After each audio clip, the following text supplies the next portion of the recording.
அனைவருக்கும் வணக்கம். நம்ம எல்லாரும் எதிர்பார்த்துக்கிட்டு இருந்த ரயில்வேலேருந்து குரூப் டி ஷார்ட் நோட்டீஸ் விட்டுட்டாங்க. ஆக்சுவலாக வந்து பார்த்தீங்கன்னா, இந்த நோட்டிஃபிகேஷன் எல்லாரும் ரொம்ப எதிர்பார்த்துட்டு இருந்தாங்க. ஏன்னா 10th குவாலிஃபிகேஷனுக்கு வந்து பார்த்தீங்க அப்படின்னா, ரயில்வேல இருக்கக்கூடிய ஒரே ஜாப் இதுதான். சரிங்களா? சரி, இப்போ இதை பொறுத்தளவு வந்து பார்த்தீங்க அப்படின்னா, நமக்கு என்னைக்கு வந்து பார்த்தீங்க அப்படின்னா, அப்ளிகேஷன் டேட் ஓப்பன் ஆகுது அப்படின்னா 23/1/2025. சரியா? 23/1/2025 ஓப்பன் ஆகுது.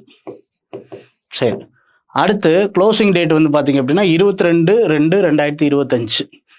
இப்போ நமக்கு அப்ளை பண்ணுறதுக்கு கிட்டத்தட்ட 1 மாதம் டைம் இருக்குது. இப்போ இருந்தே படிக்க ஆரம்பிச்சிட்டிங்க அப்படின்னா எக்ஸாமுக்கு கிட்டத்தட்ட வந்து பார்த்தீங்க அப்படின்னா ஒரு 5 மந்த்ஸ் நம்ம கையில் இருக்கும்.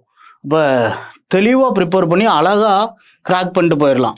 வேக்கன்சின்னு பார்த்தீங்க அப்படின்னா 32,000 வேக்கன்சிஸ் இருக்குது. 32,000 அப்ராக்சிமேட்டாக சொல்லியிருக்காங்க. மேபி இது இன்க்ரீஸ் ஆகிறதுக்கும் சான்சஸ் இருக்குது. சரிங்களா? Overall vacancy, zone wise vacancy இனிமேல் கொடுப்பாங்க. ஓவரால் வேக்கன்சி பார்த்தீங்க அப்படின்னா 32,000 இருக்குது. நமக்கு டீட்டெயில்டு நோட்டிஃபிகேஷன் வந்தால் தான் என்னெல்லாம் பண்ணியிருக்காங்க அப்படின்றது தெரியும். இதுவும் வந்து பார்த்தீங்க அப்படின்னா சிபிடி மோடு தான், கம்ப்யூட்டர் பேஸ்டு டெஸ்ட்டாக தான் இருக்கும். சரிங்களா? ஆக்சுவலாக வந்து பார்த்தீங்க அப்படின்னா இது CBT 1 CBT 2ன்னு வைக்கலான்லாம் நிறைய குழப்பங்கள் இருந்துச்சு. ஃபுல் நோட்டிஃபிகேஷன் நமக்கு வந்தால் தான் அது எப்போ என்ன எப்படியெல்லாம் விட்டுருக்காங்க அப்படின்றது தெரியும். மேக்ஸிமம் சிங்கிள் ஸ்டேஜ் எக்ஸாமாக தான் இருக்கும் கன்ஃபார்மாக. அதனால் எல்லாருமே சிங்கிள் ஸ்டேஜ் எக்ஸாம்னு நினச்சி நல்லா ப்ரிப்பேர் பண்ண ஆரம்பிச்சிருங்க. ஏஜ் லிமிட் பார்த்தீங்க அப்படின்னா நல்லாவே கொடுத்துருக்காங்க. 18லேருந்து 36 வரை அப்ளை பண்ணலாம். சரிங்களா? இது போக வந்து பார்த்தீங்க அப்படின்னா அப்ளை பண்ணுற ஃபீஸுமே ரொம்ப கம்மி தான். ஆக்சுவலாக 500ன்னு கொடுத்துருக்காங்க. ஆனால் 400 என்ன பண்ணிடுவாங்க அப்படின்னா, நீங்கள் டெஸ்ட்டுக்கு அப்பியர் ஆகிட்டீங்க அப்படின்னா உங்களுக்கு ரீஃபண்ட் பண்ணிடுவாங்க. சரிங்களா? அப்போ ஜென்ரல் கேட்டகரி, ஓபிசியில் வர்றவங்க எல்லாத்துக்குமே வந்து பார்த்தீங்க அப்படின்னா 500. எக்ஸப்ஷன் எடுத்துக்கிட்டிங்க அப்படின்னா PWBD, female, transgender, ex service menu, அதுக்கப்புறம் வந்து பார்த்தீங்கன்னா SC/ST, மைனாரிட்டி கம்யூனிட்டிஸு, அப்புறம் EBC, எக்கனாமிக்கல் பேக்வேர்டு கிளாஸஸ், இவங்களுக்கு எல்லாமே 250. இந்த 250மே என்ன பண்ணிடுவாங்க அப்படின்னு பார்த்தீங்க அப்படின்னா ரீஃபண்ட் பண்ணிடுவாங்க. இதுதான் அந்த ஷார்ட் நோட்டீஸில் அவங்க கொடுத்தது. சரிங்களா? இப்போ வேக்கண்ட் வந்து பார்த்தீங்க அப்படின்னா 32,000. தனியாக வந்து வேக்கண்ட் டிஸ்ட்ரிபியூஷன் இன்னும் சொல்லலை நமக்கு. எல்லாமே வந்து பார்த்தீங்க அப்படின்னா நோட்டிஃபிகேஷனில் உங்களுக்கு சொல்லுவாங்க.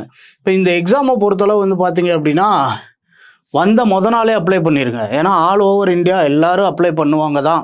காம்படிஷன் வந்து பார்த்தீங்க அப்படின்னா நம்பர் ஆஃப் அப்ளிகேஷன் தான் அதிகம், நம்பர் ஆஃப் காம்படிட்டர்ஸ் கம்மி இதில். சரியா? எப்படி சார் சொல்கிறீங்க அப்படின்னா எல்லாருமே அப்ளை பண்ணுவாங்க. டிஎன்பிசி படிக்கிறியா, குரூப் டி வந்திருக்கு, போய் அப்ளை பண்ணு. சரிங்களா? SSCA படிக்கிறியா, MTS மாதிரி தான் இருக்கும், இதையும் போய் அப்ளை பண்ணுன்ட்டு எல்லாருமே அப்ளை பண்ணுவாங்க. ஆனால் அதுக்குன்னு உட்காந்து படிக்கிறவங்க மட்டும்தான் ரியலி காம்படிட்டர்ஸ். சரிங்களா? அப்போ காம்படிஷன் எடுத்துக்கிட்டிங்க அப்படின்னா ஆல் ஓவர் இந்தியா லெவலு அப்படின்னு யோசிக்காமல் நமக்கு ஒரு போஸ்ட்டு தான் தேவை. அந்த ஒரு போஸ்ட்டுக்கு மட்டும் நீங்கள் உழைச்சிங்க அப்படின்னா கன்ஃபார்மாக வேலை கிடச்சிரும். சரிங்களா?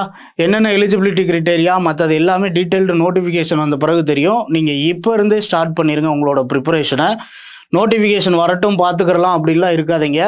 ஷார்ட் நோட்டீஸ் வந்தோடனே உங்கள் ப்ரிப்பரேஷனை ஸ்டார்ட் பண்ணிடுங்க. உங்கள் ப்ரிப்பரேஷன் எவ்வளோக்கு எவ்வளோ நீங்கள் ஹெல்த்தியாக கொடுக்குறீங்களோ அவ்வளோக்கு அவ்வளோ கன்ஃபார்மாக நம்ம வேலை வாங்கிடலாம்.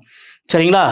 ரொம்ப சிம்பிள் தான். ஆல்ரெடி நடந்த எல்லா எக்ஸாமோட PYQ, ரயில்வே எக்ஸாம்ஸ் PYQவே நல்லா நீங்கள் திரும்ப திரும்ப திரும்ப ப்ரிப்பேர் பண்ணிட்டு சில விஷயங்கள் மட்டும் படித்து வச்சுக்கிட்டு மேக்ஸ் ரீசனிங் ப்ராக்டிஸ் பண்ணிட்டு இருந்தீங்க அப்படின்னா கன்ஃபார்மாக போஸ்டிங் அடிச்சிடலாம். ரொம்ப சுலபமாக ரயில்வேக்குள்ளே நுழையிறதுக்கு இது ஒரு வாய்ப்பு. அதுக்கப்புறம் டிபார்ட்மெண்டல் எக்ஸாம் அப்படி இப்படின்னு அடுத்தடுத்த ஸ்டெப் நம்ம போயிடலாம். இது வந்து பார்த்தீங்க அப்படின்னா உங்களை குயிக்காக உள்ளே புஷ் பண்ணி விட்டுரும். அதனால் எல்லாரும் நல்லா ப்ரிப்பேர் பண்ணுங்க. இப்போயே ப்ரிப்பரேஷனை ஸ்டார்ட் பண்ணிடுங்க. All the best. தேங்க்யூ.